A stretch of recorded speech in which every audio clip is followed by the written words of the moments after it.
Ako ang inyong Lolo Pael. At ako naman si Kabanong. At ito ang aming kwento. Tahimik ang buong bahay habang minamasdan ni Dublina ang lumang aparador sa sulok ng silid. Doon dati tutulog si Lola Bebang, ang matandang babae na tumayong magulang sa kanya mula pagkabata. Nitong nakaraang linggo lamang siya inilibing. Ngunit ang presensya nito ay tila nananatili sa loob ng bahay, sa bawat kanto, sa bawat haligi. At lalo na sa kwarto nito ngayong inaayos ng dalaga. Bahagyang nanginginig ang kamay ni Dublina habang inaangat ang lumang kumot na nakapatong sa itaas ng aparador. Doon sa isang sulok ay may isang maliit na kahon na yari sa kahoy. May ukit itong lumang simbolo na tila araw na may mata sa gitna. Bakit parang may humihila sa akin papunta rito? Anong meron? Napapakunot siya ng noo habang marahang binubuksan ng takip ng kahon.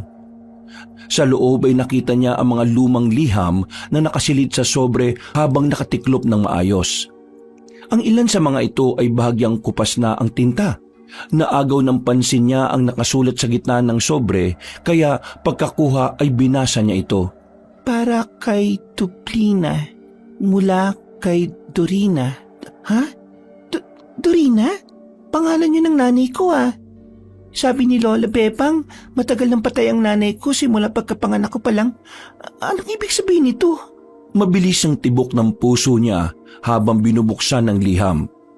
Mabagal at maingat ang galaw ng kanyang mga daliri na tila takot siyang baka may kung anong mabasa sa mga lumang liham. Subalit sa kabilang banda ng kanyang isipan ay naroon ang kuryosidad na malaman ang buong katotohanan. Isa-isa niyang binasa ang mga sulat. Mula sa pinakalumang petsa hanggang sa pinakahuling 3 buwan, kung saan ay ang 18 kaarawan niya. Nagsinungaling sa akin si Lola Bebang. Ang buong akala ko'y patay ng nanay Dorina ko. Pero meron siyang sulat nito lang nakaraang kaarawan ko. Paanong nagawa sa akin ni Lola to? Bakit nga inilihim sa akin ang lahat ng ito? Sinimulan niyang basahin ang huling sulat at hindi maipinta ang nararamdaman niya habang nagpapatuloy. Para siyang maiiyak na ewan. Mahal kong Dublina, kahit hindi ka sumasagot sa mga sulat ko, itatanong ko pa rin kung kumusta ka na. Alam ko namang mabuting-mabuti ang lagay mo sa dahilan kasama mo ang nanay Bebang. Sigurado kung hindi ka niya pinababayaan. Gusto lang din kitang batiin ng maligayang 18 kaarawan. Isa ka ng ganap na dalaga at siguradong napakaganda mo na. Miss na kita, anak. Paulit-ulit kong sasabihin ito na walang araw kitang hindi naiisip.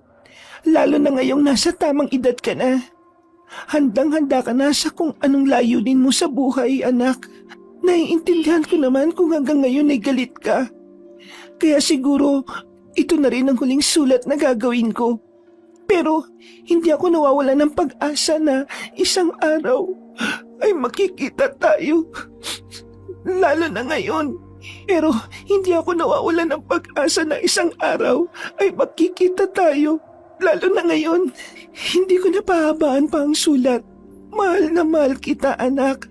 At kung nababasa mo man to ngayon, kung handa ka nang malaman ng totoo, ay palagi kitang hihintayin. Nandito lang ang nanay Dorina mo sa sitio Kubli, kung saan ka isinilang at dapat lumaki. Alam ko naman na walang sinasabi ang nanay Bebang patungkol sa akin. Sigurado kung pinatay na niya ako sa isipan mo. Pero kung gusto mong malaman ng totoo, puntuhan mo lang ako, anak. Hindi ako umaasa ng kapatawaran. Pero sa abot ng makakaya ko ay sasagutin ko ang lahat ng gusto mong malaman. Hindi maintindihan ni Dublina ang magiging reaksyon matapos basahin ang lahat ng liham. Para siyang maiiyak na ewan dahil sa tagal ng panahon ay ngayon niya lang nalaman ang totoo. Nabuhay pa pala ang kanyang ina. Ang akala ko talaga, patay na ang nanay ko. Bakit nga ba ito nilihim sa akin ni Lola? Tinakas niya lang ba ako kay nanay Dorina? Pero bakit niya ginawa yun? Hindi ko magets. Napatitig siya ulit sa mga nakakalat na liham. Hindi siya umiiyak, pero ang dibdib niya ay parang pinipiga ng napakaraming tanong. Tila nagpaulit-ulit sa utak niya ang mga nabasa sa huling sulat, lalo na ang pinakadulo. Nandito lang ang nanay Dorina mo sa sitio Kubli, kung saan ka sinilang at dapat lumaki. Alam ko naman na walang sinasabi ang nanay Bebang patungkol sa akin. Sigurado kong pinatay na niya ako sa isipan mo. Pero kung gusto mong malaman ng totoo, puntahan mo lang ako, anak. Hindi ako umaasa ng kapatawaran, pero sa abot ng makakaya ko, ay sasagutin ko ang lahat ng gusto mong malaman. Anong gagawin ko ngayon nito? Bumaling siya sa kama at naupo habang hawak pa rin ang huling liham. Pagkatapos noon ay dumungaw siya sa bintana na nasa gilid lang mismo ng kinauupo ang kama. Wala ni isang dahon ang gumagalaw. Ngunit parang may kung anong nagpapaywatig sa paligid gawa ng malamig na hangin. At walang ano-ano, sa gilid ng kanyang paningin ay tila lumitaw ang anyo ni Lola Bebang. Ang nangungulubot nitong muka na seryoso nung una hanggang sa unti-unting naging waring nabubulok. Nalaki ang mga mata ng dalaga at mas lalo siyang nagulat pagkakitang nakanganga na si Lola Bebang at may mga mata ng hayop. Napatras siya sa sobrang pagkabigla at sa isang kisap mata ay bigla na lang yung nawala. Sa isang iglap din tuloy ay nawala ang iniisip niya tungkol sa liham ng kanyang ina. Hindi totoo yun. Guni-guni ko lang yung mukha ni Lola Bebang. Tila nawalan na tuloy siya ng ganang maglinis sa silid ng matandang babae. Sinalansan na lang ulit niya ang mga sulat. Kinuha niya ang huling sulat at ang iba pa ay sinunog na lang. Nang matapos na siya sa pag-aayos, ay naglinis-linis pa ng bahay ang dalaga. Pero panay pa rin ang pagtakbo sa utak niya ng mga nabasa kanina. Hindi niya talaga maiwasang madismaya kay Lola Bebang at marami sana siyang gustong itanong. Pero huli na dahil patay na ang matandang babae. Mabuti na lang din ay dumating na rin kagad ang boyfriend niyang si Aldenico na may daladalang hapunan. Kahit papaano ay nalibang at nawala sa isip niya ang tungkol sa mga nalaman. Mabilis na lumipas ang oras. Habang natutulog ng mahimbing ang dalawa, ay sumagi hanggang sa panaginip ni Dublina ang pangyayari. Walang ano-ano ay muli na namang nagpakita sa kanya si Lola Bebang. Katulad nung una, nangungulubot pa rin ang mukha ng matandang babae habang seryosong nakatingin sa kanya. Nakapwesto yun sa paboritong upuan sa sala habang suot-suot din ang paboritong bestidang pula. Lola, bakit niyo po itinago sa akin ang tungkol kay Nanay Dorina? Ang sabi niyo po sa akin, patay na siya. Naniniwala po ako na simula pa lang na ipinanganak ako, namatay na ang nanay ko. Pero hindi po pala totoo mga yon. Nabasa ko na po ang mga sulat sa kwarto niyo. Dapat talaga ay sinunog ko na noon pa ang mga sulat na yon. Hindi ko na dapat yung linipon pa. Malaking pagkakamali ang ginawa kong pagtatabi ng mga sulat ng bruhildang yon. Bakit niyo inilim sa akin lahat, Lola? Ano po bang meron? Matagal nang patay ang nanay mo. Pero buhay pa po siya. Nabasa ko lahat ng sulat niya hanggang sa pinakahuli-hulihan. Hinahanap niya ako, Lola. Bakit ayaw niyo po na makita ko ang nanay ko? Huwag kang pupunta roon, Dublina. Pero bakit po? Basta, huwag! Pagkatapos sabihin niyo ni Lola Bebang ay biglang mas dumilim ang paligid. Humangin din bigla ng malakas at unti-unti silang napalibutan ng mga iba't ibang uri ng insekto. Pagkatapos noon, sa isang kisap mata, ay naagnas na naman ang pagmumukha ng matandang babae na ikinabigla ng dalaga. Napatili si Dublina ng ubod lakas kasunod ang pagbalikwas niya ng bangon. Mabuti na lang ay inakay kagad siya ng boyfriend na si Aldenico na katabi niyang natutulog. Love, anong nangyari? Bakit ka sumisigaw? Nakita ko si Lola Bebang sa may sala. Nagagalit siya at inaagnas sa mukha niya, love. Natatakot ako. Masamang panaginip lang yun, love. Walang ibang tao dito sa bahay kundi tayo lang. Huwag ka na matakot, love. nandito ako at hindi kita iiwan. Hindi na sumagot ang morenang dalaga. Yumakap na lang siya sa boyfriend na patuloy siyang inalo hanggang sa huminahon ng kanyang pakiramdam. Ilang saglit pa ay sabay silang nagtungo sa kusina para uminom ng tubig. Nang nasa labas na ng kwarto ay sabay pa silang napatingin sa sala, sa mismong paboritong upuan ni Lola Bebang noon. Inaliw-aliw na lang ni Aldenico ang girlfriend hanggang sa makarating sila sa kusina. At habang umiinom ng tubig, ay kinuwento nga ng dalaga ang lahat ng mga nalaman niya matapos mabasa ang liham ng ina. Nagulat din ang binata dahil hindi nila sukat akalain na maglilihim ng ganun si Lola Bebang. Pinayuhan na lang muna ni Aldenico ang girlfriend na wag na munang masyadong isipin ang tungkol sa bagay na yon. Bumalik na nga sila sa kwarto at magkayakap na natulog ng mahimbing. Kinabukasan at sa mga nakalipas pang araw ay hindi na rin tinantanan ng pagkabagabag si Dublina. Palagi niyang naiisip ang tungkol sa sulat at halos gabi-gabi rin siyang dinadalaw ng lola niya sa panaginip na hindi niya alam kung ano ang pakahulugan. Biyernes ng hapon, pauwi siyang galing sa palengke nang maisip niyang munang dumaan sa simbahan.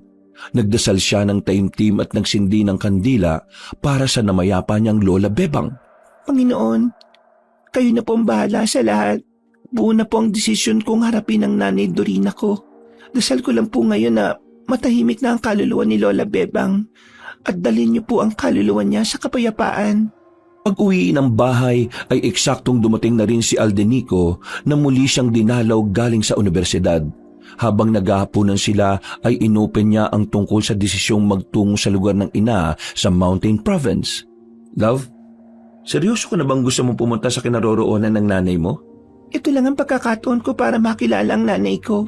Para na rin malaman ko ang lahat ng tanong ko tungkol sa pagkatao ko. Baka masagot na roon at para na rin matahimik na tong puso ko. Mountain Province yun, di ba? Tapos, sa liblib na lugar pa? At sabi mo, Sitio Kubli? Tama ba? Parang hindi ko pa narinig yung lugar na yun, love eh. Huwag mong masamain ah. Nag-aalala lang ako sa'yo, love. Naiintindihan ko naman yon. Pero mas lalong kailangan kong puntahan si nanay.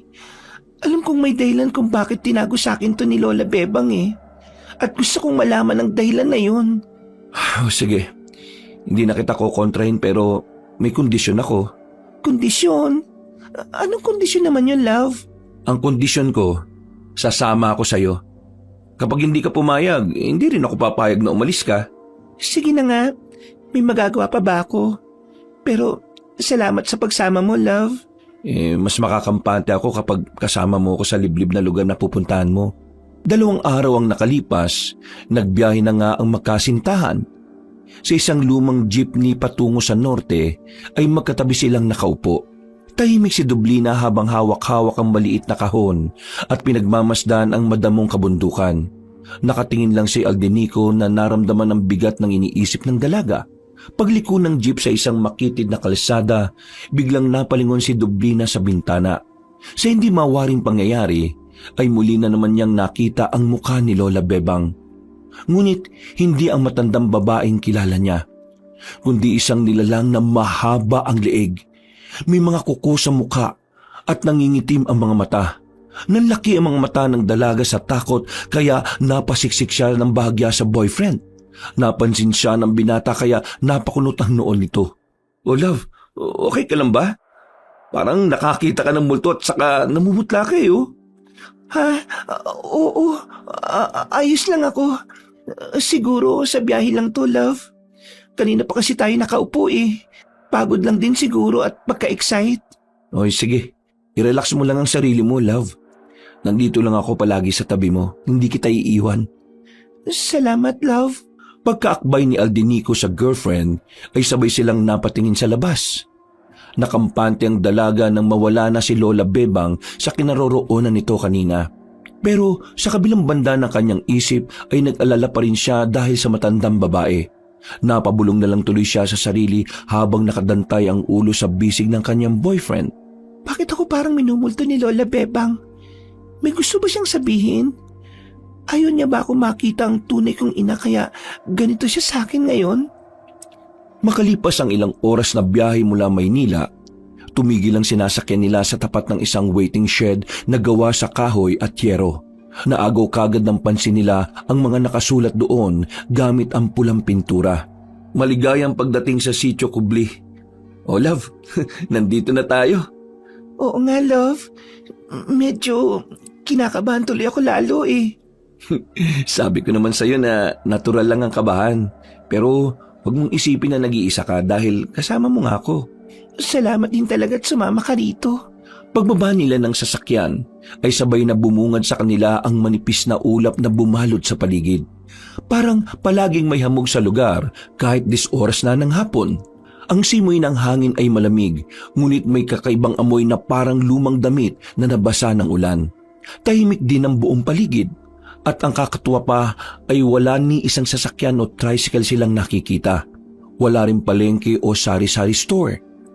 Ang kalsada ay naging makitid na daang lupa na tila paakyat sa kabundukan. Kaya medyo hingal si Aldenico habang buhat-buhat ang backpack nilang dalawa. Grabe love, kaya pala umalis na dito si Lola Bebang kasi ang hirap ng daan eh. Ha? Natigilan na ang binata nang singkitan siya ng mga mata ng girlfriend. Tumawa-tawa na lang siya habang nagpi-peace sign sa dalaga. Ikaw naman, pinasasaya lang kita para mawala yung kaba mo, love. Huwag mong gawing biro, love, si Lola Bebang. Sorry naman. Pero teka, maiba tayo. Sure na ba tayong ito na yung lugar? Oo. Nakita naman natin pareho yung nakasulat doon sa kanto kanina, di ba? Tinanong ko na rin ng ilang ulit yung kasabay nating mga pasahero. Isa nga lang daw yung lugar na Sitio Kubli rito. Oo nga. Napansin ko nga na kakaiba yung tingin ng mga pasahero kanina nung sabihin mong sa Sitio Kubli tayo pupunta eh. Para silang gulat na gulat tapos takot na ewan yung mga mukha nila. Wala naman akong pakialam sa mga reaksyon nila eh. Gusto ko lang makita ang nanay Dorina ko. Huwag ka mag-alala. Dahil ngayon makikita na natin ang nanay mo. Masasagot na yung mga tanong dyan sa puso mo, love. Kaya nga eh. Matatahimik na rin ang puso mo kapag nagkataon. Ay, sana nga love. Sana nga. Habang naglalakad sila pataas, ay napansin nila ang mga bahay na gawa sa bato at kahoy. Karamihan ay luma na at tila iniwan ng mga dating nakatira. May mga mata ring pasimpleng sumusulyap sa kanila mula sa mga bintana.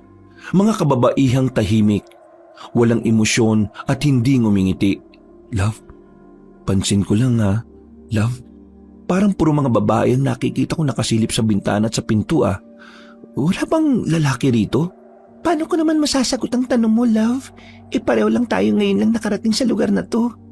Ay, oo nga pala. Hindi ko naisip yan ah. Umismid na lang ang dalaga at pagkatapos ay nagpatuloy na sila sa paglalakad. Kahit na naiilang sa mga titig ng mga kababaihan, ilang saglit pa nang marating nila ang bahay na may pulang bintana. Bumukas ang pinto ng kusa na parabang alam na paparating sila. Isang babaeng may edad ang lumabas doon. Nakasuot yun ng kulay abong saya.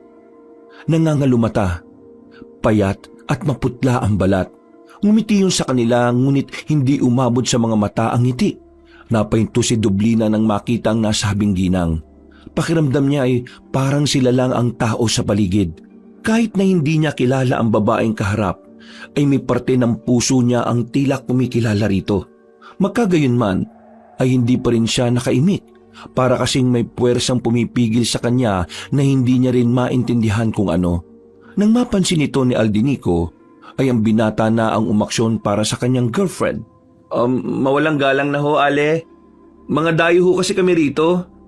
Tama po ba ito yung Sitio Kubli? Eto nga, iho. Ito lang naman ang nag-iisang Sitio Kubli sa buong probinsya. Ganun po ba?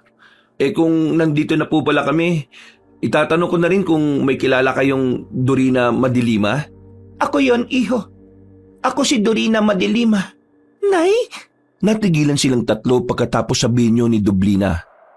Tila ilang segundo silang nilamo ng nakabibinging katahimikan hanggang sa muling magsalita ang dalaga. Ako po to, Nay. Si Dublina. Dublina, anak ko, ikaw na ba talaga yan? Nanay Dorina. Opo, ako po ito. Kitang-kita sa mukha ng mag-ina ang matinding pananabik. Matapos nilang makita ang isa't isa, tila tuluyan nang bumagal ang ikot ng mundo para kay Dublina. Matapos niyang masilayan ng ina na inakala niyang patay na. Lumapit ang ginang at niyakap siya ng maigpit habang hindi maipaliwanag ni Dublina ang nararamdaman. May init ng pagmamahal sa yakap, ngunit may kakaibang kirot sa dibdib na para ring may kulang. Hindi pa rin siya makaramdam ng totoong kasapatan, pero isinantabi na lamang niya yon dahil nananabik pa rin talaga siya na makita ang kanyang nanay. Tuluyan ng tumulo ang luha ng dalaga, hanggang sa yumakap na rin siya ng maigpit. Iyon na po ba talaga ang nanay ko? Oo, anak. Ako nga ito. Salamat at natagpuan mo ko. Ang tagal kong hinintay ang araw na ito na makita tayong muli bago pa mahuli ang lahat para sa akin. Nag-iyakan ang mag-ina habang magkayakap. Si Aldenico naman ay masayang-masaya rin para sa buhay ng kanyang girlfriend. Subalit sa kabilang banda ay hindi pa rin maalis ang kakaibang pakiramdam. Lalo na nang makita niya ang iba pang kababaihan nang maglabasa ng mga yon sa kani-kanilang bahay. Halos lahat sila ay mga nangangalumata. Maputla at buwaghag ang mga buhok na parang hindi naliligo. Hindi na lang masyadong pinansin ng binata pero nakikripihan siya sa mga ikinikilos sa mga kababaihan. At ilang saglit pa, pagkatapos ng sentimiento na mag-ina, pinatuloy sila ni Dorina sa bahay nito. Malinis at mabango ang loob at may mga antigong muebles at lumang larawan ng kababaihan sa mga dingding. Ang mga mata ng larawan ay tila nakasunod sa bawat kilos ni Dublina. May isang babae pa ang dumating na siyang nag-asikaso ng makakain nila. At habang nakaupo at nagkakasiyahan sa sala, ay nagpatuloy ang kanilang pag-uusap tungkol sa mga bagay-bagay. Marami silang napagkwentuhan hanggang sa masabi na nga ni Dublina na mag-iisang buwan ng patay si Lola Bebang. Hindi ko man lang nakita ang nanay bago siya maihatid sa huling hantungan. Huwag niyo po sanang masamay nang itatanong ko, Nay. Kung alam niyo naman po pala ang kinaroroonan namin ni Lola, bakit hindi niyo na lang po ako pinuntahan doon at dinalaw? Mas okay naman po siguro yun, di ba?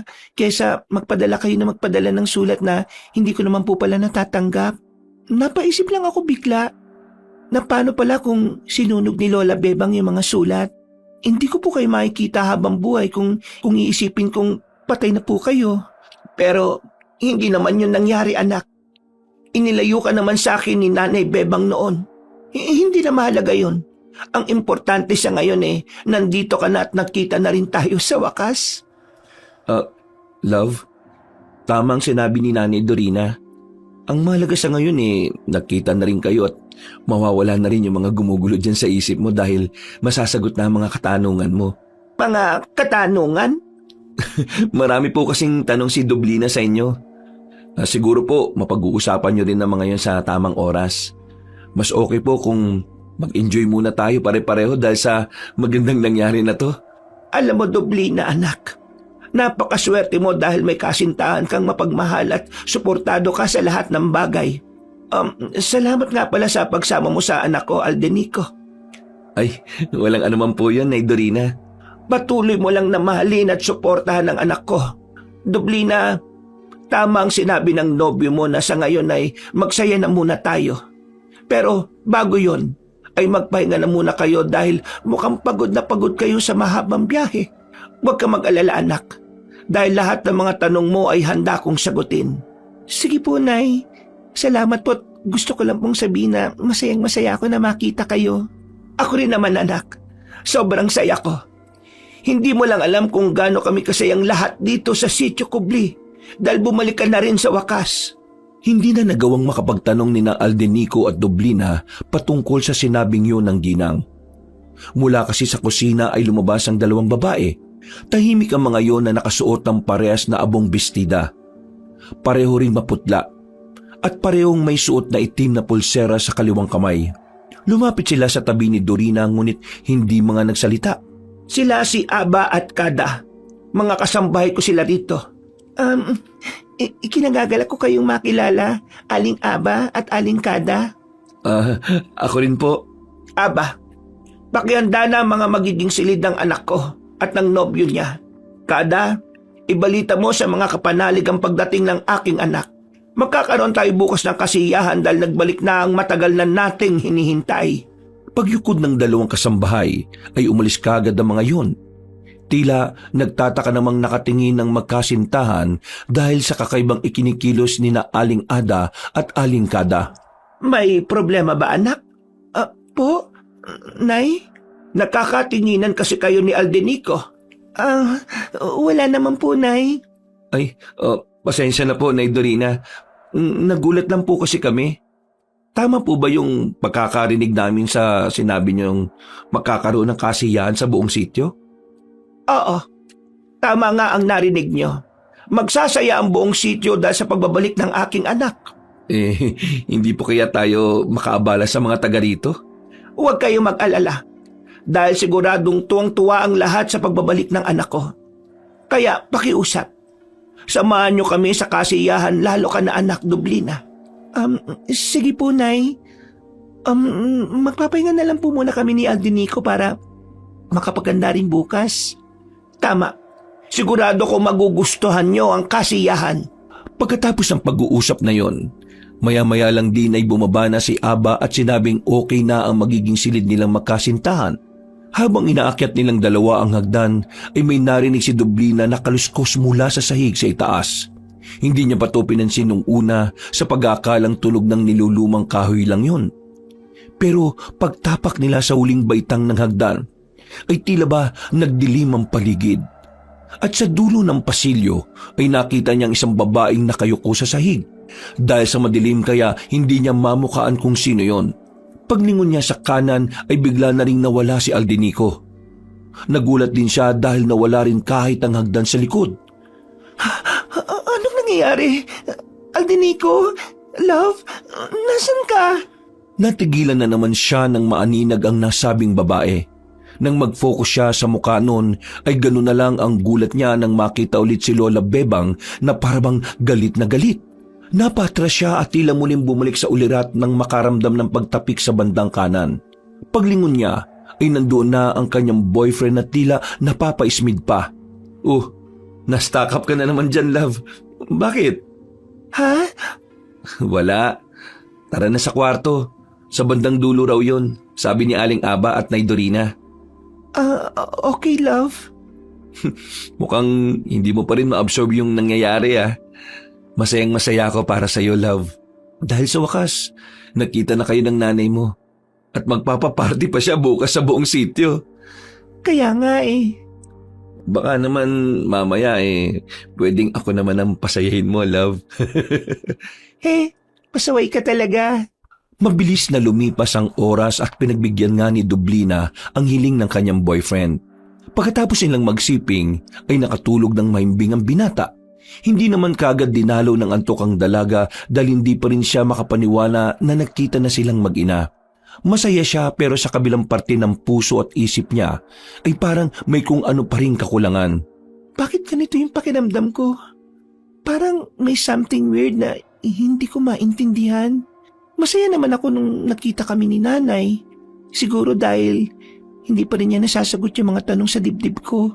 Kapag nasagot na ang mga tanong siguradong mawawala ng ganitong pakiramdam. Natigilan ng dalaga dahil mula sa bandang pintuan ay nakarinig siya ng maihinang yabag na mga paa. Napatingin siya roon at ilang saglit pa ay nagulat siya. Dahil dahan-dahang bumukas ang pinto. Takang-taka ang dalaga dahil sigurado siyang nilak niya yung kanina bago sila nagsiping. Malalim pa naman na ang gabi at madilim na ang paligid dahil patay na ang ilaw. At habang dahan-dahang bumubukas ang pinto ay sinasabayan ito ng may hinang alingit-ngit na lalong nagpatayo sa mga balahibo ni Dublina. Subalit kahit natatakot ay nanatili ang tingin niya roon. Hanggang sa muli niyang narinig ang may hinang yabag.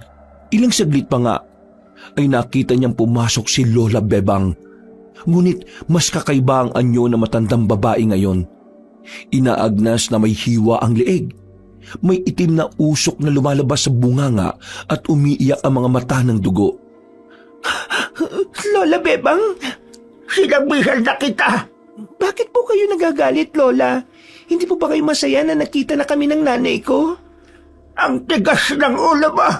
Sinabi ko na sa iyong wag na wag kang pupunta rito, pero hindi ka nakikinig sa akin, Dublina. Bakit ayaw niyo po kami magkita? Bakit niyo ako inilayo sa nanay ko? Hindi mo siya nanay! Ilang saglit pa ay unti-unting nagbagong anyo ni Lola Bebang. Nanlisik ang mga mata nito at pagkatapos ay bigla na lang nabiyak ang tiyan. At sa biyak na yon ay may mga gumagalaw na mga mahabang alupihan na matataba at mahaba. Mabilis ang mga sumunod na pangyayari. Dahil nang mahulog ang mga alupihan ay mabilis itong nagsigapang papunta sa kama. Napahiyaw ng gusto sa takot ang dalaga at napatindig siya sa kama. Dahil doon ay naalimpungatan si Aldinico at gulat na tumayo rin bago buksan ang ilaw. "Oh love, anong nangyari? Bakit ka na naman sumisigot, tumatalon-talon sa kama? Binabangungot ka na naman ba?" Nandito si Lola Bebang. Sinusundan ako ni Lola Bebang, love. Minumulto niya ako. Habang umiiyak ay niyakap na lang ni Aldinico ng maigpit ang kasintahan. Hanggang sa huminahon nito at makatulog ulit ng mahimbing. Kinabukasan ay masigla ang sikat ng araw nang imbitahan sina Dublina at Aldinico sa isang tila espesyal na pagtitipon sa gitna ng Sitio Kubli. Pinapalamutian ng mga makukulay na tela, palaspas at mga palamuti mula sa dahon ng saging ang plaza. May kawayang entablado pa sa gitna at nakapalibot ang mga kababaihan ng sitio. Lahat ay nakasuot ng pulang saya na may mga burdang tila alon at kulay itim na belo sa kanilang ulo. "Love, ang gara naman ng mga suot nila." Hinaan mo yung mga... "Love, ang gara naman ng mga suot nila, no?"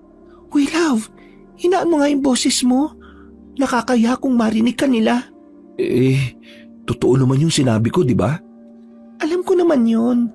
Pero siyempre, respetuhin natin ang mga kasanayan nila. Nasa probinsya tayo at isang sitio.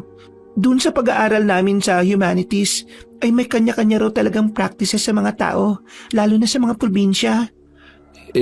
Alam ko rin naman yun. Sadyang napaka-weirdo lang talaga. Pero, yan na nga natin yun. Para naman to sa kasiyahan ng pagbabalik mo eh. Makijoy na lang tayo sa kasiyahan na meron sila. Magkahawak kamay sina Dublina at Aldinico habang nilalapitan sila ni Nanay Dorina. May ngiti ang ginang sa labi ngunit may kung anong pagkalamig sa mga mata nun na hindi maipaliwanag ng magkasintahan. Ngayon ikaw ay nagbalik. Panahon na upang muling magsama-sama ang ating lahi. Magdiwang tayo sa maghapong ito. At mamayang gabi ay magsasagawa kami ng ritual ng pagbubuklod. Magsasama-sama ang inyong lahi? Ang ibig kong sabihin nakasama ko na ulit ang aking kalahi. Laman ng aking laman at dugo ng aking dugo.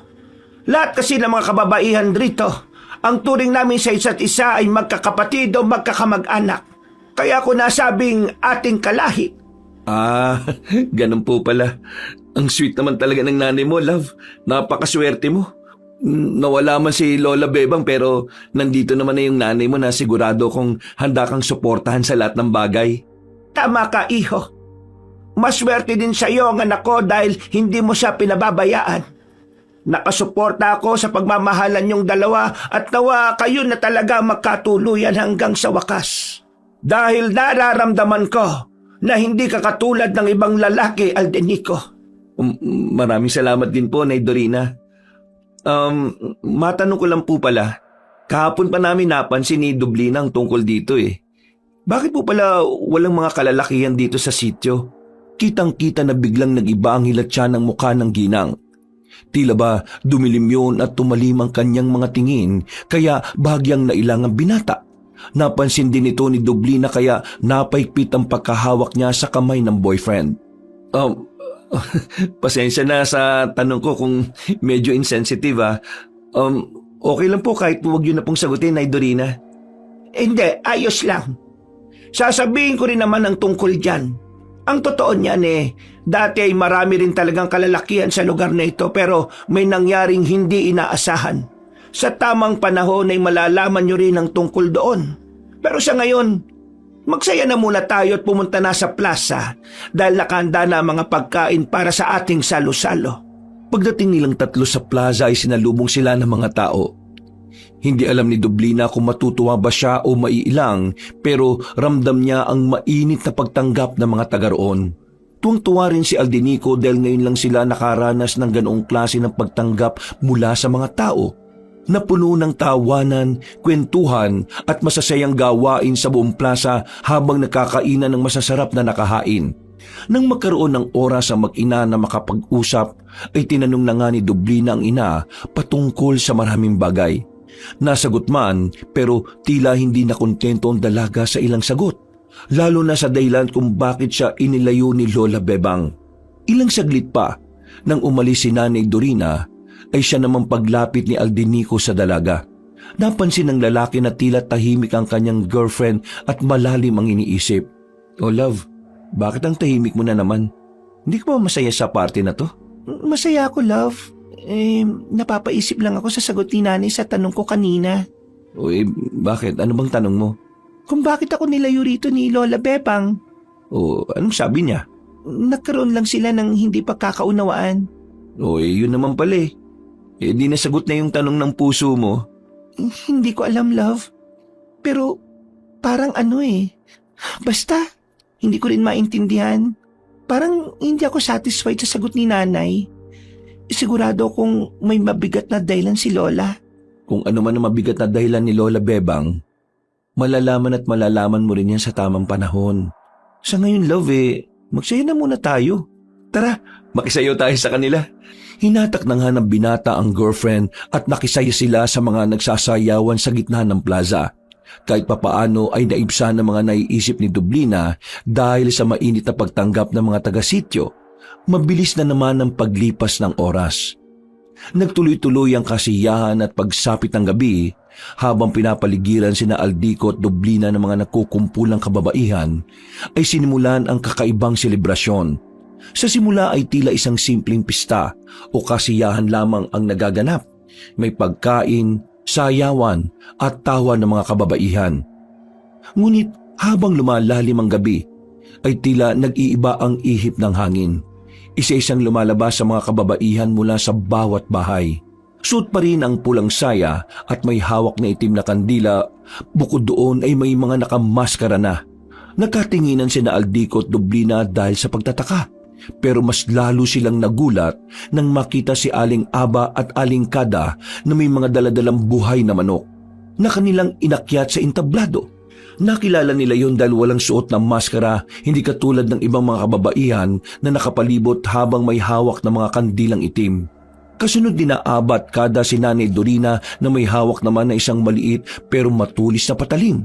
Doon mas lalong na-weirdoan ng magkasintahan. Kaya pasimpleng napakapit si Dublina sa boyfriend. Anong ginagawa nila, love? Hindi ko rin alam, love. Pero hindi ba, sabi mo, baka parte ng kultura nila ito? Kinakabahan ako Manood na lang tayo ng tahimik. Wala naman siguro silang gagawing masama sa atin. Isa-isa na ngang sinindihan ng mga kandilang hawak ng bawat isa. Pagkatapos noon ay tila iisang tinig na lang ang maririnig sa buong paligid. Isang paos na awit na wari alay sa kung anong nilalang na hindi nakikita. Ramdam na ramdam ni Dublina ang pagdaloy na matinding kilabot sa buo niyang katawan.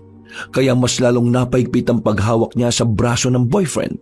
Seryosong-seryoso naman si Aldinico habang pinagmamasdan ang kung anong ritual na ginagawa ng mga kababaihan. At ilang saglit pa, habang nagpapatuloy ang tila paus na awitan, sa tuktok ng entablado ay lumapit si Nanay Dorina. Inangat niya ang hawak na patalim at saka lumibot ng tingin hanggang sa matapat siya kay Dublina at Aldinico. Pagkataka ay sumenya siya sa mga kasama na biglang tumahimik at sabay-sabay na nagtaas ng mga kandilang itim na nakasindi. Mga kasama, ang tagpong ito ang isa sa pinakamasayang parte ng ating buhay. Nagiyawan ng mga kababaihan na lalo lang nagpadagdag ng kaba sa dalaga. Nagpatuloy naman ang binata sa pagmamasid sa mga nangyayari, kahit sadyang napaka-weirdo na ng gabi. Nagbalik na nga ang anak ko. At sa pagbabalik ng anak ng liwanag ay inaalay natin ng dugo upang mapanumbalik ding muli ang lakas ng ating angkan na matagal nang nawala. Love, anong sinasabi ng nanay mo? Parte pa rin ba ito ng kultura ng mga taga-probinsya? Ewan ko, love. Hindi ko rin alam. Bago pa tuluyang matapos ng dalaga ang pagsasalita, ay nakita na nila ang ginawa ni Nanay Dorina. Sa isang iglap ay pinugutan noon ng ulo ang mga buhay na manok na hawak ni na Aling Aba at Aling Kada. Tumilamsik ang dugo nito sa lupa at tila ito ang hudyat ng kakaibang sayawan ng kababaihan. Isa-isang sumayaw ang mga babae sa paligid ng plaza. Kumakampay ang kanilang braso na parang mga pakpak ng paniki. Umiikot sila ng mabilis at umiindak na parabang sinasapian. Umalingaw-ngaw ang mga saya at ang ilan sa kanila ay napapamura at tumatawa na parang baliw. May nakita pa nga sila Aldinico at Dublina na nagpupunit ng damit hanggang tuluyang lumantad ang kahubaran. Anong ginagawa nila, love? Para silang nawawala sa sarili ha. Nababaliw na ba mga tao dito? Hindi ko rin alam, love. Natatakot na ako. Parte nga lang siguro to ng kasiyahan kaya huwag tayong kabahan at matakot. Hindi naman siguro sila nababaliw, di ba? Wala naman silang sinasaktan eh. Kaya mag-enjoy lang tayo sa panonood at hayaan na muna natin sila. Hindi na umimik si Dublina. Kumapit lang siya ng maigpit sa braso ng boyfriend habang nakaantabay sa mga mangyayari. Pero ang totoo ay gusto na niyang umalis. Ngunit parang may humihila sa kanya upang manatili pa rin sa lugar na yon. May kung anong mabigat na enerhiya ang tila matinding kumakapit sa kanyang kabuuan. At habang nagaganap ang tila kabaliwan ng mga kababaihan, sa isang sulok ng entablado ay may napansin ng dalaga na matandang babaeng hindi gumagalaw o nakikiayon sa kasiyahan. Nakaupo yun na nakatalukbong. At nang i-focus niya ang paningin sa nasabing babae, nakilala niya agad ang hugis na mukha nito. Si Lola Bebang? Natigilan na siya nang bigla yung tumingin sa kanya. Ang dating mapagmahal na mukha ng matandang babae ay napalitan ng isang malademonyong itsura. Itim ang mga mata, maputla ang balat at may manipis na dugo sa gilid ng bibig.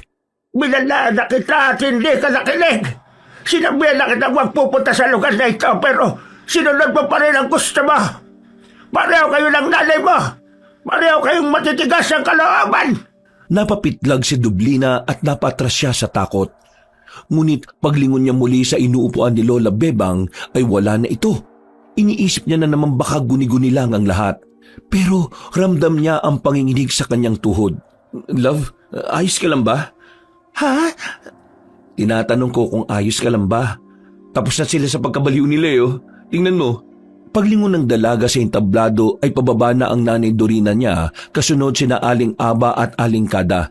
Tumigil na rin ang mga kababaihan sa ginagawa at tila bumalik ang lahat sa normal. Nagkasiyahan ulit at nagkainan pero hindi na na-enjoy pa ni Dublina ang gabi. Nang lumapit ang kanyang ina ay kaagad niya itong kinausap. Nay, pwede na po bang umuwi na? Bakit? Bakit ka uuwi na kagad, anak? Ano po kasi? Natatakot ba kayo sa nakita nyo kanina? Hindi nyo ba nagustuhan ang pag-aalay na yon? Ano po kasi, Nay, Ayos lang naman, anak.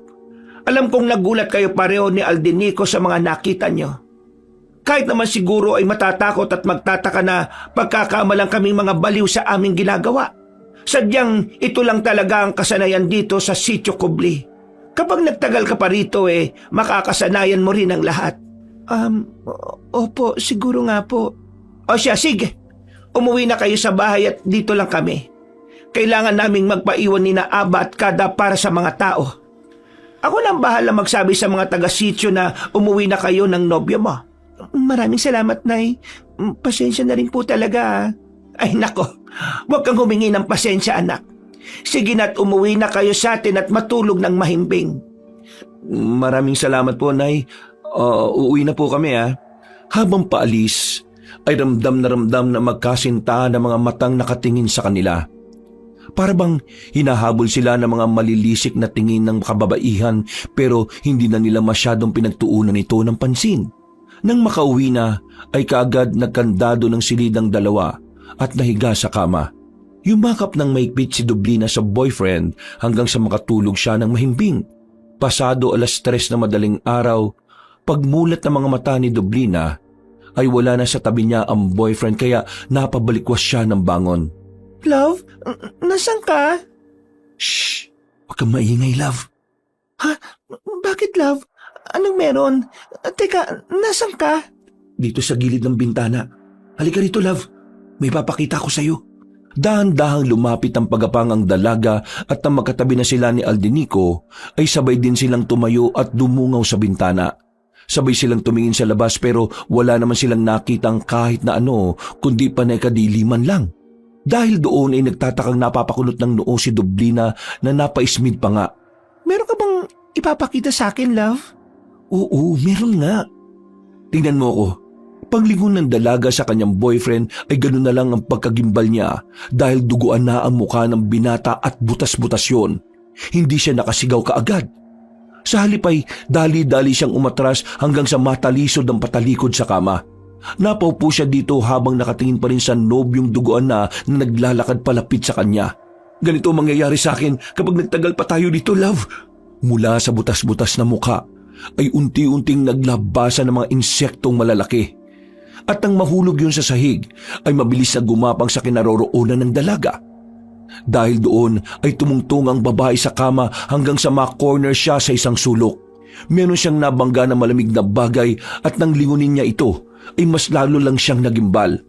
Nandun si Lola Bebang na nakatayo at tila galit na galit ang muka. Katulad din ni Aldenico, butas-butas ang muka ng matandang babae at duguan.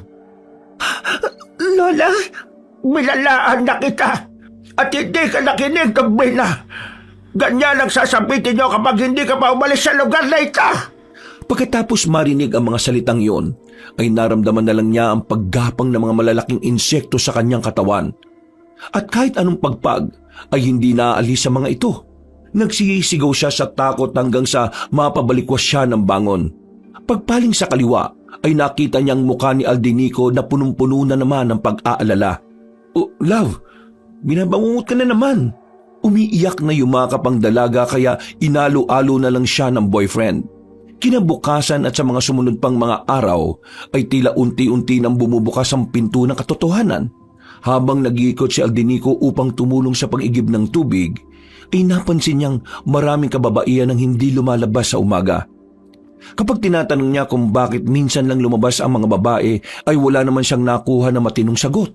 Natanong na rin niya kay Nanay Dorina, Aling Aba at Aling Kada patungkol dito.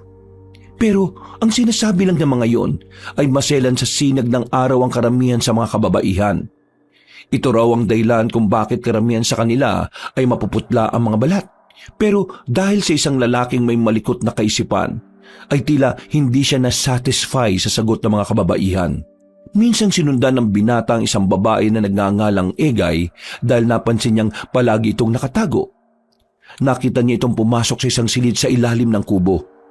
Nang silipin niya ito sa siwang ng pinto, ay laking gulat niya nang makita ang babae na tila nahahati ang katawan mula sa bewang. Mula sa tiyan nito ay gumagapang ang mahahabang insekto na parang mga higanteng alupihan na lumalabas at gumagapang palabas ng bahay. Natigilan si Aldenico sa sobrang pagkagulat at napasandal siya sa pader habang pilit na pinipigil ang sarili na mapasigaw. "Ha? Totoo ba yung nakita kong yun? Halimaw si Aling Egay? Kailangang malaman to ni Nanay Dorina at ang iba pa. Delikadong babaeng yun kaya pala palaging tatago." Dali-dali siyang umalis sa lugar na yon.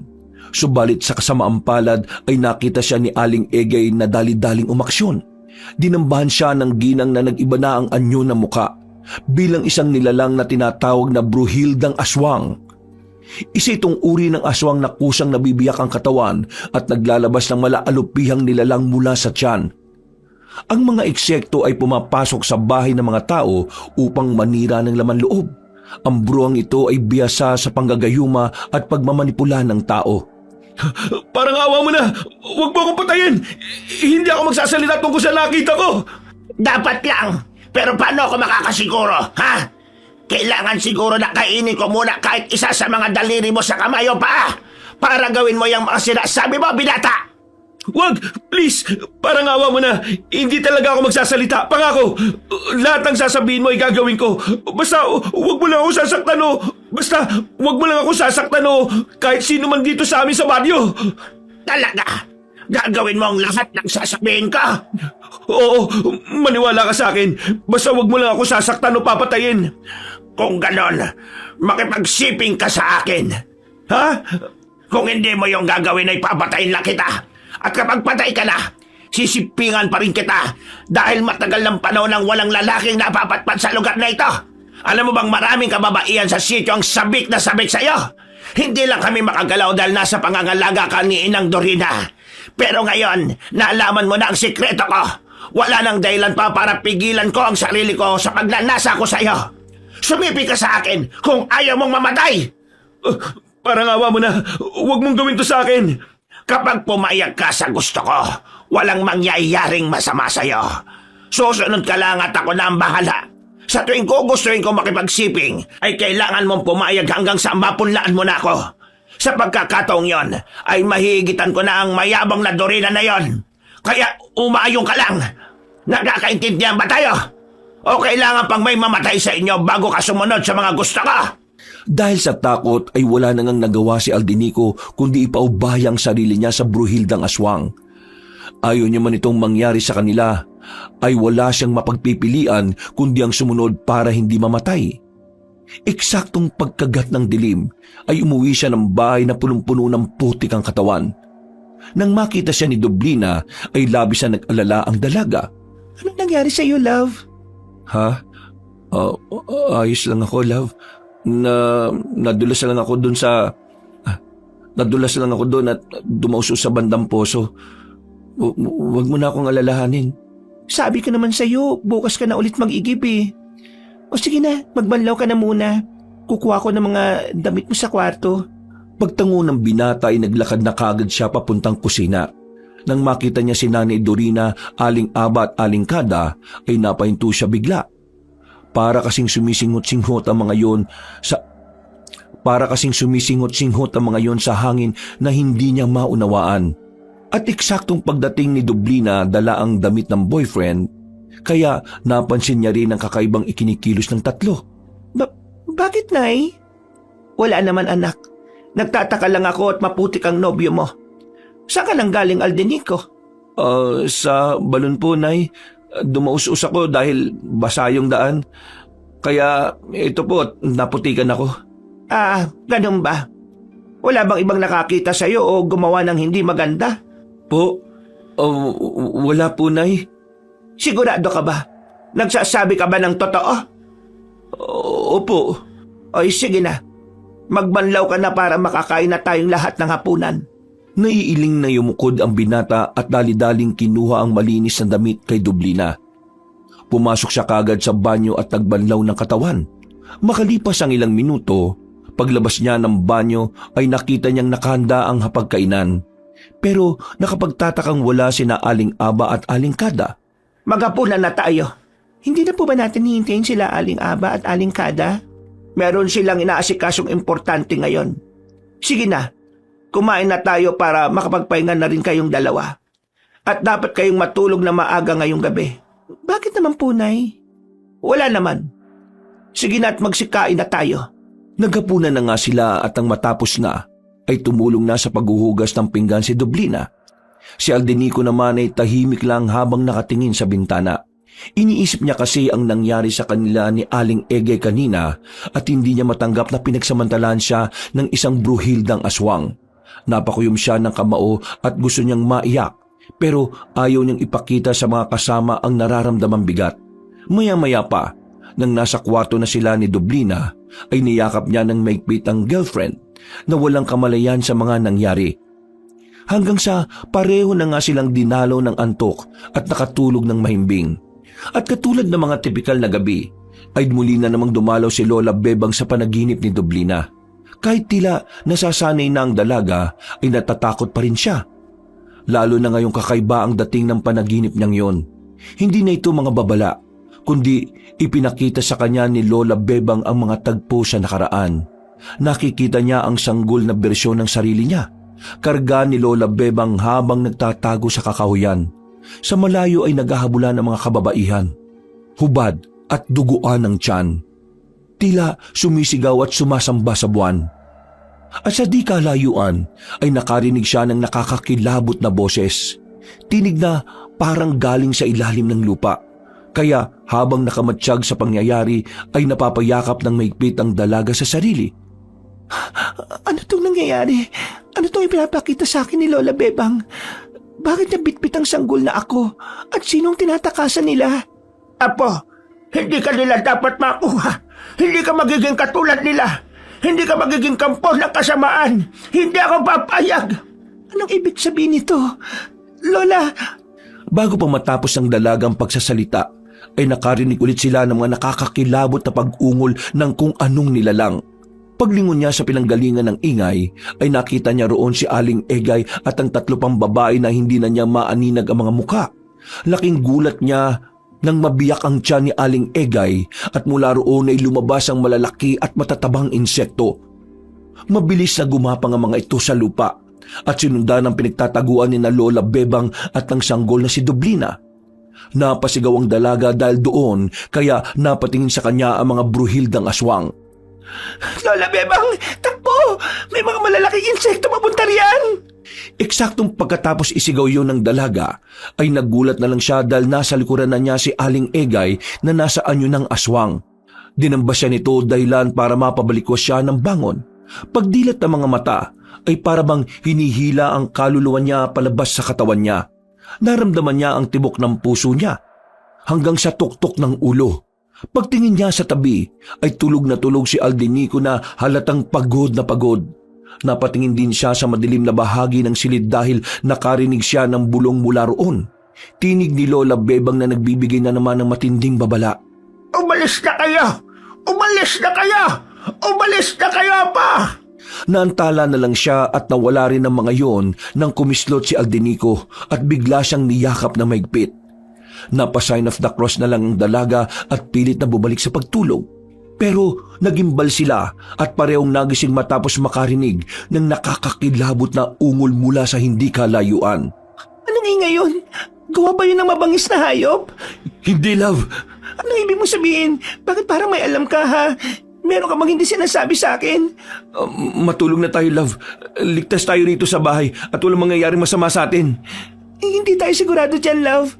Tara't samahan mo kung gisingin si nanay. Hindi ako makakampante hanggat hindi ko sila nakikita. Wala nang nagawa si Aldenico kundi ang sumunod sa girlfriend. Sa ilalim ng malamlam na liwanag ng buwan, sumalubong sa katahimikan ng Sitio Kubli ang nakakapanindig balahibong sigawan mula sa timog silangan ng nayon. Lumika ng tensyon sa hangin ng mga kaluskos sa kakahuyan at ang tila pag-ungol ng mga hayop na hindi naman karaniwan sa kabundukan. Pagbaba galing sa 2nd palapag, ay kaagad tinungo ng dalaga ang silid ng ina. Pero ganun na lang ang gulat niya dahil nakabukas na ang pinto nito at wala ng tao sa loob. Ganun din ang silid ni na Aling Aba at Aling Kada. Dahil tuloy doon ay mas lalong nabahala ang dalaga. Wala sila, nanay. Saan sila nagpunta? Baka kung ano nang nangyari sa kanila gawa ng nakakakilabot na tunog na yun sa labas. Hanapin natin sila. Huwag tayong lalabas, love. Delikado. Teka, paano mo nalamang delikado, ha? May alam ka bang hindi mo sinasabi sa akin? May halimaw sa labas. Halimaw? Hindi na naituloy ni Aldico ang pagsasalita dahil biglang bumukas ang pinto sa sala at pumasok si Nanay Dorina kasama sina Aling Aba at Aling Kada. Dahil doon ay nakahinga ng maluwag ang dalaga matapos makitang ayos lang ang lagay ng ina. Nay, saan po kayo nanggaling? At ano po yung tunog na yun? Parang sigaw na mabangis na hayop. Anak, may kailangan kang makita.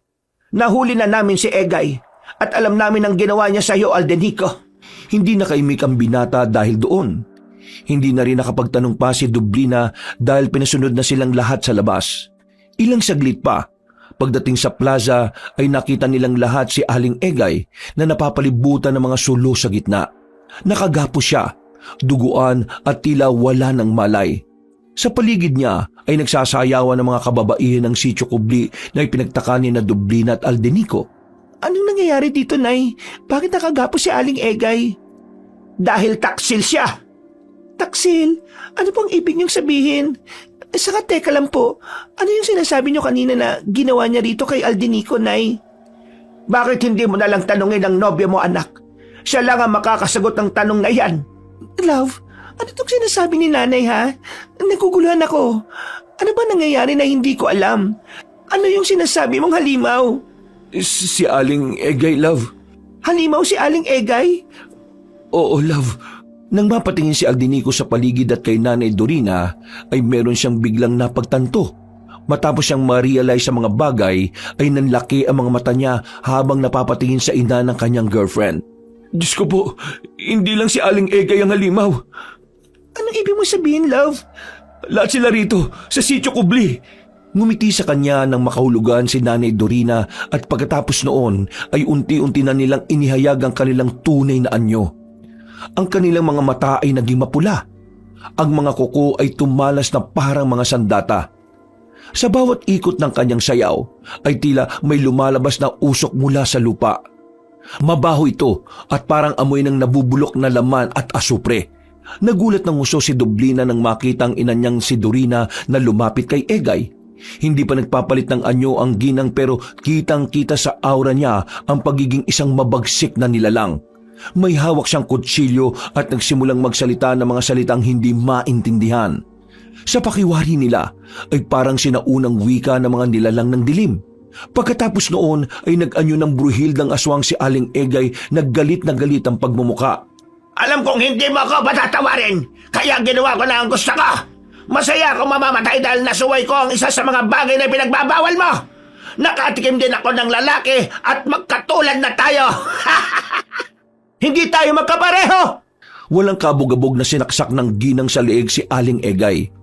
At nang makita yun ni na Dublina at Aldinico, ay napatutop na lang sila pareho ng bibig. Sumirit ang masaganang dugo mula roon hanggang sa unti-unting nangisay si Aling Egay. Pinagsasasaksak pa siya sa tiyan ng maraming beses hanggang sa mawalan na ng buhay. Kailangan na nating umalis dito, love! Tara na! Ha? Mga halimaw sila, love! Kahit ang nanay mo, isa rin siyang aswang! Hindi mapaniwalaan ni Dublina mga sinabi ng kanyang boyfriend. At nang lumingon sila kay Nanay Dorina, doon nga sa unang pagkakataon ay nakita nila ang tunay na anyo ng ginang. Ang kanyang balat ay parang nilulumot at ang tiyan ay dahan-dahang nabibiyak. Mula roon ay gumapang palabas ang isang mahaba at maraming paanan nilalang na mistulang higanteng alupihan. Gumapang ito papunta sa katawan ni Egay at pumasok sa kanyang bunganga. Napasok kasi Dublina sa nasaksihan habang si Aldinico naman ay hindi makapaniwala dahil sa takot. Tara na, love! Umalis na tayo sa lugar na ito! Hindi na nakapagsalita ang dalaga dahil sa sobrang pagkagimbal. Hinatak na lang siya ng boyfriend at tumakbo nga sila palayo sa plaza. Narinig pa nila ang mga kababaihang unti-unti na ring nag-aanyong mga bruhildang aswang hanggang sa tila tumahimik ang paligid. Hindi man nila alam kung saan papunta ay mas pinili nilang lumayo sa lugar na yon bago pa tuluyang mapahamak. Hindi na sila bumalik sa bahay ng ina para kunin ang mga gamit. Kumilos na lang sila ng padalos-dalos dahil hindi rin talaga nila alam ang gagawin. Nang makalayo na sila sa kabahayan, ay bigla na lang huminto si Dublina at biglang umiyak. Bakit, love? Napapagod ka na ba? Gusto mo ipasa na kita? Natigilan na si Aldinico nang makita niyang umiiyak na nang umiiyak ang girlfriend. Napagtanto kasi ng babae ang tungkol sa panaginip niya tungkol kay Lola Bebang. Nanumbalik ang mga yon sa isip niya kaya mas lalo siyang napaiyak. Niyakap ni Aldinico ng maigpit ang dalaga habang inaakay pa rin palayo sa lugar na yon. Huwag ka mag-alala, love. Makakalis tayo dito papunta sa ligtas na lugar. Kung nakinig lang ako sa mga sinabi ni Lola Bebang, ilang beses na siyang nagbigay ng babala sa akin sa panaginip pero hindi ako nakinig sa kanya eh. Tama siya. Ang tigas talaga ng ulo ko. Huwag mong sisihin ang sarili mo, love. Hindi ito ang oras para dyan. Salamat, love. Tara na, dahil siguradong hindi papayag ang nanay mo na basta-basta tayo makaalis dito.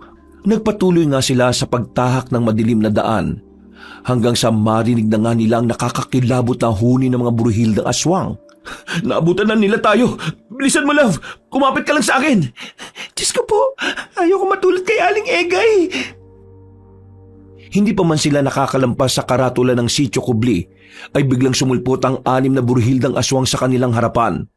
Naglalaway ang mga yun na tila hayok na matikman ang kanilang sariwang dugo at laman. Ang sabi ni Inang Dorina ay dalhin namin kayo ng buhay sa kanya. Lalo ka na, Dublina. Sabit na rin kaming matikman at masimpingan ka, lalaki. Pero hindi ba pwede? Ayaw naming matulad kay Aling Egay na punong-puno ng pagtataksil. Lubayan nyo na kami! Hayaan nyo na kami makalis sa lugar na ito! Pakiusap, sige na naman. Padaanin niyo na kami. Kalilimutan na namin itong nangyari at wala kaming pagsasabihan na kahit na sino. Parang awa niyo na po. Hindi pwede kagustuhan ninyo. Kailangan ka rito, Dublina, dahil matagal na panahon ka na namin hinintay. Ikaw ang sagot sa pagpapalakas ng kapangyarihan namin para tuluyan kaming makalaya sa sitya. Mapapatay niyo muna ako bago niyo makuha ang girlfriend ko. Darating din tayo dyan, binata. Pero bago yon, ay kailangan mo na namin kayong ibalik upang masimulan na ang ritual ng pagsasali ng kapangyarihan. Pinalibutan na sila ng mga bruhildang aswang, kaya nabalot na ng takot ang dalawa. Ang totoo rin kasi ay hindi nila alam ang gagawin. Wala naman silang ibang sandata para malabanan ng mga halimaw na kaharap. Nagsimula ng kumilos sa mga aswang. Ngunit bago pa sila makuha ng mga bruhilda, ay biglang may sunod-sunod na putok ng baril. Mula sa baku-bakong kalsada ay lumabas ang mga sundalong armado. Nangunguna sa kanila si Kapitan Franco, isang matipuno at mapanuring sundalo na may determinadong mga mata. Naligaw kasi sila habang pauwi galing sa isang misyon. Narinig din nila ang sigawan kaya dali-dali nilang pinuntahan ang pangyayari. Hanggang sa makita na nga nila ang mga aswang na nakapalibot kay Dublina at Aldenico. Dahil doon ay nagpulasa ng mga aswang pero dalawa sa kanila ang tinamaan kaya hindi kagad nakalayo. Kayong dalawa, pumunta kayo rito, madali kayo! Dali-dali nga tumakbo ang magkasintahan hanggang sa makapagkubli sila sa likod ng higit 10 sundalo. At nagsimula na nga ang matinding sagupaan. Ang mga nangihinang bruhildang aswang ay nilapitan nila Kapitan Franco, Private Deril at Private Trillion. At pinaulanan ng mga bala hanggang sa mawala na ng buhay. Ang ibang mga nagtakbuhan ay umangil ng umangil matapos makitang napatay na ang kanilang mga kasama. Dahil doon ay naghagi si Kapitan Franco ng pulang pailaw. Nang magliwanag ang paligid ay tumambad nga sa kanila ang iba pang aswang na pasalakay pa lang. Ang mga sundalo ay nagpaputok habang ang mga bruhilda ay naglalabas sa mga insekto mula sa kanilang tiyan. Ang mga higanteng alupihan ay gumagapang sa mga puno at dalawa kagad ang nakuhang sundalo na hinahatak sa dilim. Mag-ingat kayo sa mga insekto. Hihilahin kayo ng mga yan sa dilim. Ganun ba, bata? Tikman nila to! Bumunot si Kapitan Franco ng granada at hinagis yun sa area kung saan hinatak ang mga sundalo. Ilang segundo lang ay isang malakas na pagsabog ang naganap at nagtalsika ng mga wasak-wasak na laman ng mga aswang. Ilang segundo lang din ay nakita nilang tumatakbo na pabalik ang dalawang sundalo na nahatak kanina. Bilisan niyo tumakbo pabalik dito! Kundi kayo ang pabubutukan ko! Bago pa matapos ni Kapitan Franco ang pagsasalita, ay nagulat na lang silang lahat nang biglang may kung anong dumaan sa harap ng dalawang sundalo. At sa isang iglap ay naputol ang mga ulo ng mga yon na humandusay sa sahig. Pagkatapos noon ay lumabas na nga sina Aling Eva, Aling Kada at Nanay Corina na nasa anyong bruhildang aswang na rin. Anak, Dublina, bumalik ka na at sinisiguro ko sa iyong hindi nadadanak pa ng dugo rito. Anong sinasabi ng halimaw na yon? Manahimik ka dyan, kutong lupa. Dahil kinakausap ko pa ang anak ko. Isa pang sabat mo ay uubusin ko kayo mga sundalo ng pinong-pino. Wala akong ititira kahit na kuko. Natahimik ang bigla si Kapitan Franco habang sina Aldico naman at Dublina ay hinarap ang pinuno ng mga bruhildang aswang. Hindi mo matatakasan kung sino ka, Dublina. Ikaw ang tutupad sa matagal na naming inaasam-asam, ang makalaya sa sityo. Hindi niyo ako kabahagi. Naintindihan ko na kung bakit ako nilayo sa inyo ni Lola Bebang dahil hindi ako katulad ninyo. Kaya hindi ako papayag na masayang mga pinaghirapan ng lola ko. Hindi ako ang magiging katuparan ng mga kagustuhan niyo. Mga halimaw na lang ang kaluluwa. Kung ganon, kung yan ang desisyon mo, ay wala na ako magagawa. Mga kasama, wala kayong ititirang buhay sa mga yan maliban kay Dublina. Hindi mamamatay ang babaeng yan hanggang sa hindi matupad ang gusto natin. Sabay-sabay na umungol ang mga bruhildang aswang at sa pagtaas ng kamay ni Nanay Dorina ay saka sila sumalakay. Dahil doon ay napasigaw ng malakas si Kapitan Franco sa mga kasama na maging handa. Kaagad nilang inilabas ang mga pailaw at sabay-sabay ding hinagi sa mga aswang. Nang masilaw ang mga yon ay nagpaputok na sila ng baril. Mamamatay kayong lahat at magiging pagkain namin! Kayo mamamatay dito at hindi kami! Habang nagkakagulo ay sinamantala na nga ni na Aldico at Dublina ang pagkakataon. Sa payo rin ni Kapitan Franco ay nilisan nila ang lugar na yon. kasama sina Private Diril at Private Drilon.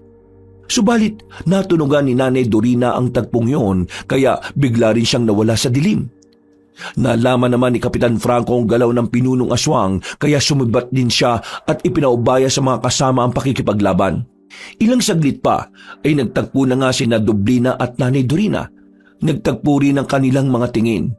At sa isang iglap, humugot si Aldinico ng kutsilyo mula sa tagiliran ni Private Diril at sinalakay ang pinunong aswang. Tinamaan ang ginang at napatras, ngunit hindi pa rin bumagsak ng basta-basta. Ha! Akala niyo ba'y basta-basta lang ako mapapabagsak ng kanyang sandata o kahit ng bala ng baril? Hindi rin kita papayagan na makuha ang gusto mo. Poprotektahan ko si Dublina.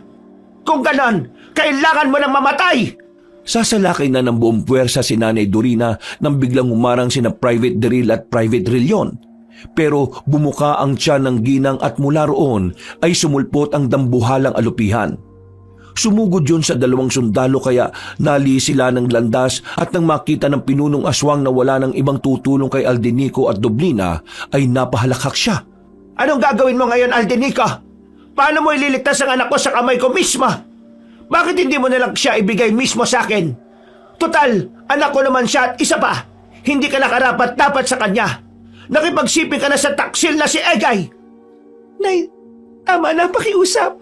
Huwag niyong sasaktan si Aldinico. Sige po, sasama na ako sa inyo.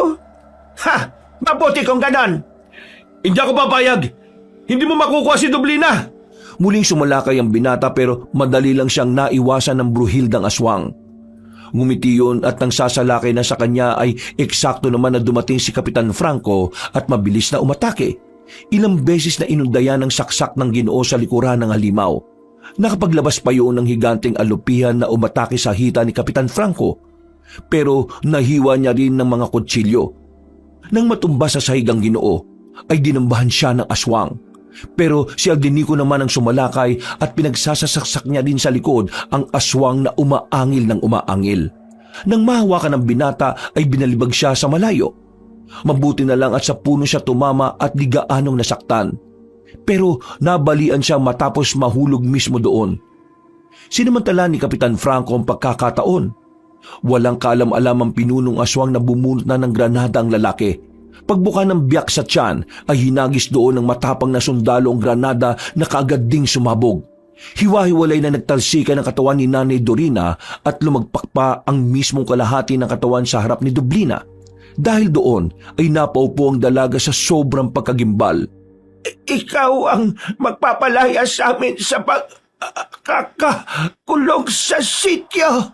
Pilit na inabot ng ginang ang anak niyang gulat na gulat pa hanggang sa tuluyan na siyang nawalan ng buhay.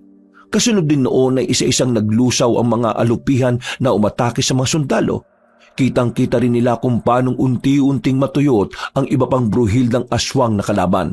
Habang nakatingin si Dublina sa walang buhay na ina, ay unti-unting tumatagas ang luha sa kanyang mga mata. Iika-ika namang lumapit si Aldinico at niyakap siya ng maigpit para aluin. Love, tapos na. Wala na sila. Makakauwi na tayo. Ano ba mga yon? Parang ngayon lang ako nakakita ng ganong klase ng halimaw ah. Mga bruhildang aswang po sila, sir. Ayos ah. Magandang experience to sa mga sundalo ko. Nakakainis lang at namatayan ako ng mga kasama. Paano ko kaya ito ibabaliwanag sa headquarters? Bakit hindi niyo po sabihin na nakasagupa tayo ng mga aswang? Ikaw talaga. Sa tingin mo paniniwalaan ako kapag sinabi ko yon. Baka matanggal pa ako at mapagkamalang may sayan. Sige na, tumayo na kayo dyan. Isasama ko kayo sa headquarters para magamot din kayo. Maraming salamat po, sir. Kapitan Franco na lang. Pagkatango ng magkasintahan ay sumunod na nga sila sa mga sundalo hanggang sa marating ang military truck. Pagdating nila sa headquarters ay nagkaroon ng kaunting interogasyon bago sila tuluyang palayain. Pinalabas na nga lang ni Kapitan Franco na nagkaroon ng engkwentro sa mga rebelde kaya namatay ang dalawang sundalo. Makalipas ang ilang araw, nakabalik na sa Maynila sina Dublina at Aldinico. Muling dinalaw ng dalaga ang puntod ni Lola Bebang at habang nagtitirik ng kandila ay napapahagulgol siya sa pag-iyak. Lola Bebang, maraming salamat po dahil kahit wala na kayo palagi pa rin kayong gabay ko. Hindi ko po malilimutan ang mga ginawa niyong kabutihan sa akin. Pasensya na po kung hindi ako nakinig sa mga pinapahiwatig niyo sa panaginip. Lola, magpahinga na po kayo kung saan man kayo naroroon at huwag niyo na po akong alalahanin pa. Natuto na po ako sa matinding pagkakamali kaya hindi na ako uulit pa sa mga pagsuway. Mahal na mahal ko po kayo, Lola. Maraming salamat po. Wakas,